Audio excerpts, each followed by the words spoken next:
Hi everyone, I hope you all are having an amazing day. This is Rattle speaking and welcome to another edition of What's Happening Horse Games. We actually have a lot to cover, but I am going to be moving some of the information over to another What's Happening Horse Games, which should come out either on Wednesday or Thursday, depending on how my schedule looks and whether I actually get things done, because I'm really useless in that regard. So today we're actually going to start with something really awesome. Oh fuck, I put it somewhere, hang on. Okay, I moved it onto the desktop, so now we can go on. So today we're actually going to start with a little game that I'm very excited about. A lot of you will know about it. I'm going to put up a little picture here. It is Canter Crossing. I'll be running some pictures through as I'm talking. Now, Canter Crossing is a little 2D game that is being developed by, I believe, 2 or 3 people. By 2 people, they have already made a game. Which I will also be showing here. So they are people who are actively making games. They do know what they're doing, and this is going to be a slightly bigger scope, but this time just with a heavy focus on horses. It's going to be, I've described it as sort of Pokemon meets horse game. So it's kind of the idea, you have this huge world that you're walking around in, and you have to capture horses, and you have to, you know, I believe discover mysteries on the island and find collectibles. So it's going to be a RPG type style 2D adventure with horses, kind of like Pokemon with horses, right? So they let me know in January, yes, I am very far behind, that they are going to be doing a little Canter Crossing Origins game. Now I'm going to read the description that they gave me here, which is this one. Yes, as you can see, January. I am such a good YouTuber. So, Canter Crossing Origins is going to be a smaller prequel game set before the events of Canter Crossing, more of an adventure game than a full-blown RPG. We will be able to test ideas and gameplay elements before Canter Crossing, as we don't want to CC to flop or be a super buggy mess. A lot of gameplay elements that are present in CC, for example breeding, will not be present in Origins. However, the graphics will be the same and the core gameplay of capturing horses will remain similar. This smaller game, will also help with the lore of the island and the backstory of some of the characters. It will also hopefully help with some of the funding for Canter Crossing. I think this is such a good idea. I am very excited about it. What's even cooler is they showed me a little map. So this is all exclusive. I'm being exclusive. I'm being such an exclusive person, and I'm so far behind. Like, I could have done this like so long ago. No, well, they sent me this a couple of days ago, maybe a week ago now, and it's kind of showing you the entire map area and sort of what you can expect for Canter Crossing Origins. So the main island is currently in the concept phase for Origins. Each of the 4 biomes, grassland, forest, snow, rock, will have 4 sections, each giving the player a total of 16 levels to explore. Each map will be connected via a portal to take you to the next area. At the moment during testing, this is seamless. However, as more elements get added to the game, there may be a small loading screen. As you can see, some areas of the map currently do not line up correctly, but this will be corrected during development. Some other info. In the top left of the map, you can see a small boat that is currently the starting location for when the player arrives on the island. There will be hard to reach and hidden areas throughout the island, rewarding exploration. In the second grassland area, if we go from left to right, there is a very small rocky island off the coastline. This will be quite tricky. This will be a quite tricky jumping puzzle to get on top of. There is also quite a few other little bits of detail on the map too. I hope you like this little sneak peek into Canter Crossing Origins. Any other info or questions, fire away. So I just decided to make this. I am going to be asking them more questions because I love this game. I think it's so cool. So let's kind of take a look at the little map here. So the scale player is X. So here is the little boat where we're going to be going in. That's so cute, this little boat right there. So we can see the grasslands. There's probably buildings here. You can see some more buildings and like, ooh, like, is that a jump? That's probably like a puzzle. So it's going to be like a puzzly effect, which is kind of the idea with Canter Crossing. It is sort of going to be exploration, but the exploration is going to be directly connected to sort of puzzly type stuff. I like this area, for example. I think this is going to be interesting. It kind of reminds me of, the blockiness reminds me a little of, what is that part in the British Isles somewhere, or somewhere in England, or where they have like this blocky type coastline. It kind of reminds me a little of that. I don't know if that's going to be it. I'm guessing this is going to be the desert biome by the... There's a huge water area here. There's like a desert here. There's maybe some ruins over here from what I can see. Whoops. Where am I? Oh, this is where the river sort of comes in. So then you have this bigger area. I'm guessing... What is that? Oh, that's a huge pen. That's like a pen. Oh, so there's like a campsite. There's a little campsite. But, yeah, so this is sort of the Canter Crossing Origins little map that they're working on. I am very excited. I love Canter Crossing. For those of you who might not know, I'm a huge fan of the development. I'm a huge fan of the idea. I love the style of game. I love the style of concept. I'm going to leave my video here for those of you who kind of want to get a sneak peek into it. I'm also going to leave their Ko-Fi support down below. I really want to see this game succeed. So if you guys do like what you're seeing, be sure to give them some support, even if it's just sharing the game, because the more eyes on it, the better. So, yeah, but let's dare to do so. Okay. Oh, wait. There's the island. I see it now. We're going to go hop, hop, splash. That's probably what I'm going to be doing. I'm going to go hop, hop, splash. Hop, hop, splash. So let's move on to the next thing. So the next point that I want to discuss is a little something to do with Star Stable. So I have made 2 videos in the past discussing Star Stable's finances and discussing the fact that they are being investigated for the fact that they have poor practices about children in Sweden, for children in Sweden. So they kind of manipulate kids into buying their stuff. So you can go look at the 2 videos if you want to learn a little bit more. But for now, we're going to look at the newest numbers that Egmont released regarding Star Stable. Now, Star Stable is one of the games that, or companies, Star Stable Entertainment specifically, is something that Egmont owns. So they have shares and stuff in the game. So they say here that Star Stable hosts the biggest online horse game and fits into Egmont's game strategy. So they're one of the companies that Egmont owns. But we're going to look very briefly at the revenue and the net profit, and then we're going to just look at the equity real quick, because I am doing a little bit more investigation, but it does seem from the offset, like from what we're seeing here, Star Stable is doing a little better. They jumped in revenue with around 1.5 million. They have made more profit. They have made 5 million in profit. They have the non-current assets have sort of dipped. The current assets have gone up. The non-current liabilities have gone down. The current liabilities have gone down, and the equity has gone up, and Egmont's Fountain's share of equity has gone up by 3.1 million. So this is, from just the look of it, better. They're doing better. If they are doing better, from what I can see, it does mean that what I think is going on is that Star Stable has been doing more for the players, in my opinion. The Trailblazer is doing, I think, does wonders for players to keep logging in. I know it is boring. I find it extremely boring, but I do find myself logging back in, if only to complete it, which is something. Now, I don't want to play a game where the most that I can say about it is it's at least something to do. I want to play games where I say I can't put the game down because it is so much fun to do. Star Stable does not offer that. It offers a very mindless type of game, which is very frustrating because it could have been a lot more by now. But the point is, they are doing better financially from what we can see, and I do believe it has a huge thing to do with the fact that, number one, they're in smaller offices, which means that their pricing has gone down. The other thing is that I do remember now is that we discussed the last time in my video, I did say that they scaled down a lot. So they scaled down the offices, they scaled down the amount of employees that they have, they scaled down everything. And as a result, it gave them this opportunity to grow again, because now they have a lot less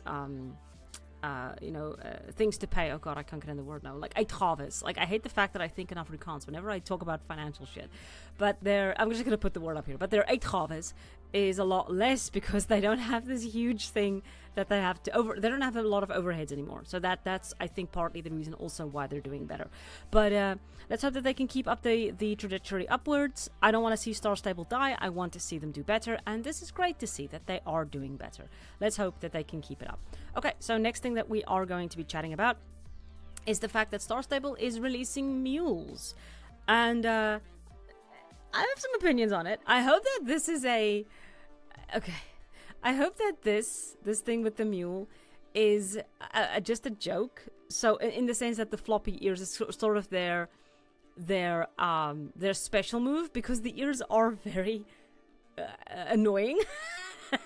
But I love the fact that we are getting mules. I think this is something a lot of players have wanted for a very long time. So yay for that. We are getting mules. I'm very happy about that. I just wanted to cover that. Star Stable is doing something good. We're getting mules. Yay! Alright, so next thing that we're going to be chatting about is Windstorm, Legend of Kimori. As soon as I can get there. Alright, so Windstorm, the Legend of Kimori ran a Kickstarter for 2 months, I believe, and they have raised 504,000 euros. That is absolutely amazing. I am beyond happy for Windstorm, Legend of Kimori for a couple of reasons, but let me just kind of read this here. Experience the legendary adventures of a brave career rider. Bond with your horse and tame the open wilds of 13th century Mongolia. So, 841% funded. Thank you. Good grief. Sorry, I can't read. But I am very excited for this game. I have said it before. I do have some concerns about the game, but I do think that it is one of the games that is really offering something more than what we're always seeing in horse games. We have archery, we have weather changes, we have adventure, we have some interesting history and culture to get into. It's going to be very interesting. Basically, they have unlocked a lot of things that the game is absolutely going to mean that it's actually going to mean that the game is going to have a lot of substance to it. Now, I'm going to touch on some of this. So the campaign has been funded. You expand the expanse of Mongolia. The map size has increased. Mongolian mystery. Discover the additional shrines. Redeeming oases. Oases are added to the desert biome and according missions. More. Discover new mission types, courier missions, resource equipment, and exotic horse breeds. So these first 4 is just expanding the world, and it's literally just expanding the world. Then you get cooking. Now, cooking I have a very interesting issue with. Nothing to do with Kimori, it's just my own personal thing. I don't like cooking because cooking is essentially just combining items. It's not really cooking. It's literally just taking 2 items, slapping them together and getting a spiced turkey. I hate it when people say, oh, look, I'm cooking. No, you are just combining items in a fucking screen. Like, I'm sorry. I hate it. I hate it so much. But it's fine. We have cooking. Sorry, this isn't actually aimed at Kimori. This is just a general thing that just pisses me off.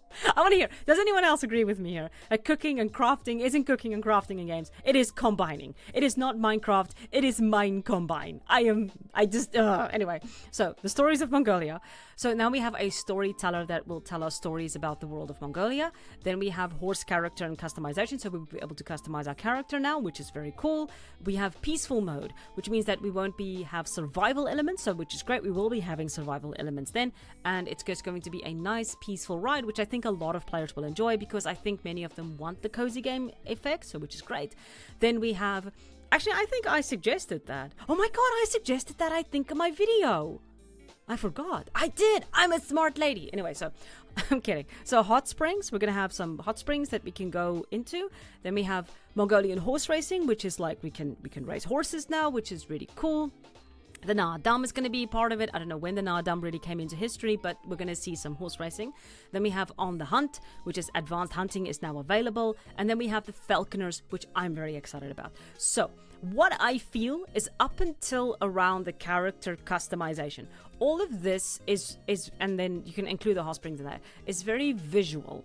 Whereas I would say the peaceful mode, the Mongolian horse racing, On the Hunt, and the Falconers, I would say is gameplay, and cooking maybe as well. But that's sort of where the gameplay comes in. The rest feels just like expansion, and then just extra fluff on top of that, which is fine, because the more that you have in a game, the more enriched it becomes, the more there is to do.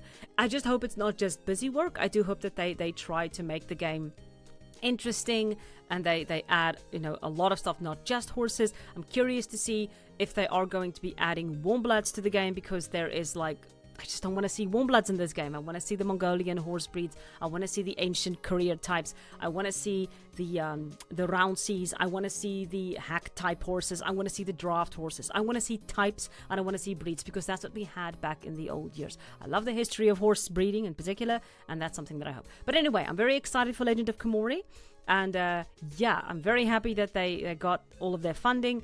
and I wish them the best of luck, and I hope this game really does succeed. It's so nice to be able to talk positive things about horse games for once.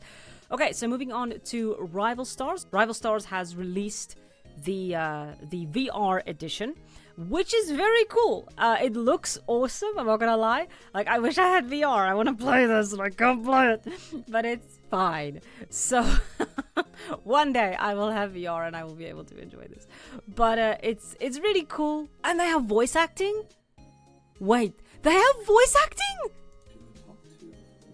Oh, they have voice acting. Okay, sorry, that's really stupid of me to get excited about. I am so happy for that because I love it. Just adds so much flavor to the game. Maybe I can voice act the dog. Can I voice act the dog? I don't know if I think there's a dog. I want to voice act something. Please, Rival Star. But it looks awesome. You can actually cuddle your horses. You can ride your horses in VR. I mean, that's going to be like the ultimate way to enjoy this. The only thing that I have said about the VR thing is I think that it is a huge barrier for people to get through, right? Like, not everyone can afford VR. Not everyone has the PC strong enough to run VR. So I don't want to diss it. That's not what I'm doing here. But what I am going to say is I think VR can be a huge hurdle for people to get through in order to play this game. But perhaps enough people, I mean, I must have looked into the market. There are enough people out there with VR to enjoy the game for what it is. But my question is, are there enough horse people with VR to enjoy the game? We're very niche, but hopefully I'm crossing everything I can cross that it goes well. But the last thing that I will say is, so they currently have the mobile, the PC, and now they have the VR. Those are, like, they take forever to add anything to the PC, and how long are they going to take to add things to the VR? So we're just going to have to see how that goes, because now they technically have 3 games they have to update. I mean, anyway, we'll see how it goes. Very excited about it. It's so nice, like, just positive shit about horse games for once. I'm so happy. So nice. I love it. Oh, I love it. So they're also adding one of my favorite horse breeds, the Akalteki. I don't know how to pronounce it. Akalteki. They are also known as the Fergana horses in China. They were actually part of the history of the absolutely amazing War of the Heavenly Horses. You can go read up on that. But I love these horses. They have such a rich history. They are such beautiful animals. And it's so cool that they're adding them. The thing that breaks me is it's going to take 304 years for it to get to, like, PC. And I just so badly want an Akalteki. So now I have to be patient. Also, Rival Stars, if you're watching this, can you please add, please, I am begging you, can you please add a fine print possibility for a horse? I want a horse called the Fine Print. Like, I just want a horse called the Fine Print. I don't know why I can't have that. I just want a horse called the Fine Print. Anyway, alright. Anyway, sorry. Moving on. Very excited for the Akalteki. So nice to be able to just be positive. It's just so cool. Okay, so moving on, we're going to chat about Hoof Grove. Hoof Grove is a little game being made by one person. They have been very slow with updates, but they have updated it again on the 7th of March, so around a month ago.